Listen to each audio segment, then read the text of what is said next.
नमस्कार, आप देख रहे हैं नेक्स्ट नई आवाज में हूं आपके साथ सिरा। देश के 5 राज्यों में हो रहे विधानसभा चुनाव में आज अंतिम चरण में वोटिंग हो रही है। गुरुवार को तेलंगाना में लोग अपने मताधिकार का इस्तेमाल कर रहे हैं। तेलंगाना में वोटिंग होने के साथ ही न सिर्फ वोटिंग प्रोसेस खत्म हो जाएगा बल्कि एग्जिट पोल के नतीजे भी आने शुरू हो जाएंगे।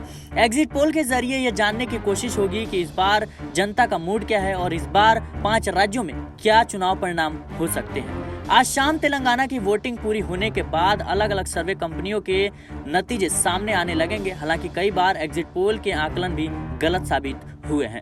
एग्जिट पोल के अलावा ओपिनियन पोल के भी जरिए जनता के मूड को जानने की कोशिश की जाती है। ऐसे में सवाल है कि एग्जिट पोल और ओपिनियन पोल में क्या फर्क होता है और इन पोल में किस ट्रिक से यह पता लगाया जाता है कि इस बार जनता किस मूड में है और किसको वोट दिया है। पहले बताते हैं कि आपको क्या होता है एग्जिट पोल।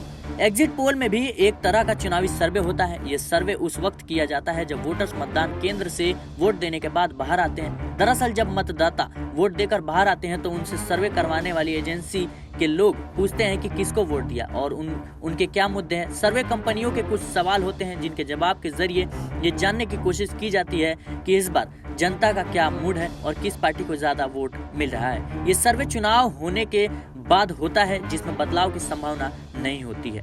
अब आपको बताते हैं कि ओपिनियन पोल आखिर होता ही क्या है। ये चुनावी सर्वे वोटिंग से कुछ दिन पहले करवाया जाता है। इसमें अलग अलग जगहों पर जाकर सर्वे एजेंसी ये जानने की कोशिश करते हैं कि इस बार लोग किस पार्टी को ज्यादा वोट डालने वाले हैं, उनके क्या मुद्दे हैं और इस बार का चुनाव किन मुद्दों पर लड़ा जा रहा है। इसमें चुनाव से पहले जनता का मूड जानकर यह बताने की कोशिश की जाती है कि इस बार किसकी सरकार बनने वाली है। अब आपको बताते हैं कि आखिर कैसे आइडिया लगाया जाता है। बता दें कि दरअसल ये सर्वे किसी एक स्थान की राय के आधार पर नहीं होते हैं। पहले तो सर्वे कंपनियां एक सैंपल साइज लेकर चलते हैं, यानी अगर विधानसभा में 4 लाख वोट हैं तो वो 10,000 20,000 लोगों से इसके बारे में बात करती है। इस संख्या को ही सैंपल साइज कहा जाता है। इसके अलावा इस सैंपल साइज में हर वर्ग के लोगों को शामिल किया जाता है, जिसमें गरीब, शहरी, व्यापारी, नौकर पेशा, स्टूडेंट, बुजुर्ग, युवा, सरकारी नौकर पेशा और बता दें प्राइवेट नौकर, 10 लाख कमाने वाले, 5 लाख कमाने वाले लोग, 2 लाख तक कमाने वाले लोग आदि शामिल होते हैं। इससे समाज के हर वर्ग की राय जानने को मिलती है और उसकी राय को